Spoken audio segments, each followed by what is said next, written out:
राजस्थान की 200 सदस्यों वाले विधानसभा के लिए चुनावी बिसात बिछ चुकी है। साथ ही आगामी 1 दिसंबर को होने वाले मतदान की तमाम तैयारियां भी पूरी कर ली गई हैं।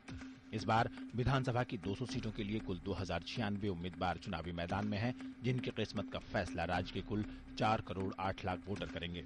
बात साल 2008 के चुनावों की करें तो कांग्रेस ने अशोक गहलोत के नेतृत्व में सरकार बनाई थी।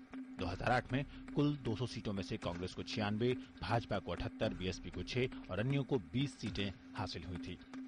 अगर मतदान प्रतिशत की बात करें तो 2008 में कुल मतदान प्रतिशत 66.25 रहा था।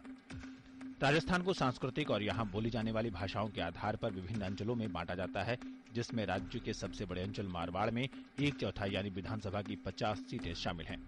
राजनीतिक दृष्टि से अति महत्वपूर्ण इस इलाके में सन 2008 में जहां कांग्रेस को 22 सीटें मिली, वहीं भाजपा को 24 सीटें और अन्य के खाते में 4 सीटें गई थीं।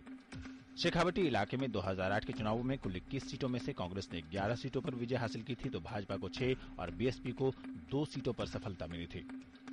मेवाड़ की कुल 23 सीटों में से 15 सीटों पर कांग्रेस ने अपना परचम फहराया था, तो भाजपा को मात्र 8 सीटें हासिल हुई थी। 28 सीटों वाले ढूंढाड़ क्षेत्र में कांग्रेस को 11, भाजपा को 10, बीएसपी को 1 और अन्य को 5 सीटें मिली थीं। 2008 की विधानसभा में जहां कांग्रेस ने जोड़तोड़ की राजनीति से सरकार बनाई, वहीं 2013 में निर्दलीय उम्मीदवार व अन्य राजनीतिक पार्टियां कांग्रेस व भाजपा दोनों के लिए चिंता का सबब है। जनजातीय बहुल बागड़ इलाके की कुल 11 सीटों में से कांग्रेस को 8, भाजपा को मात्र 1 सीट पर विजय हासिल हुई थी, 2 सीटें अन्य के खाते में गईं। सूबे के सबसे बड़े ब्रिज इलाके की 30 सीटों में से कांग्रेस को मात्र 8 सीटें मिली थीं, तो वहीं भाजपा ने 18 सीटों पर अपना कब्जा जमाया था। 2-2 सीटें बीएसपी और अन्य के खाते में गई थीं। हाड़ौती की 17 सीटों में से कांग्रेस को 10 और भाजपा को 7 सीटों पर विजय हासिल हुई थी। 1 नवंबर 1956 को राजस्थान में शामिल हुए केंद्र शासित प्रदेश अजमेर की कुल 8 सीटों में 2008 के चुनाव में कांग्रेस को 4, भाजपा को 3 और अन्य को 1 सीट मिली थी। अगर बात आरक्षित सीटों की जाए तो अनुसूचित जाति के लिए आरक्षित 34 सीटों में से कांग्रेस को 18, भाजपा को 14 तथा अन्य को 2 सीटों पर सफलता मिली थी। अनुसूचित जनजाति के लिए आरक्षित 25 सीटों में से कांग्रेस को 16 मिली थी, वहीं भाजपा को मात्र 2 सीटों पर संतोष करना पड़ा। 1 सीट बीएसपी को और 6 सीटों पर अन्य पार्टियों को सफलता हासिल हुई थी।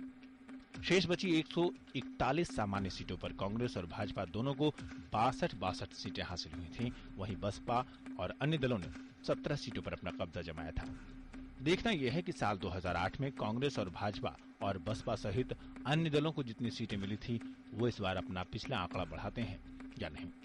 राजस्थान की राजनीति में दस्तक देने वाली राजपा इन तमाम पार्टियों का खेल बिगाड़कर इनका गणित गड़बड़ाती है। जनादेश डेस्क, डीडी न्यूज।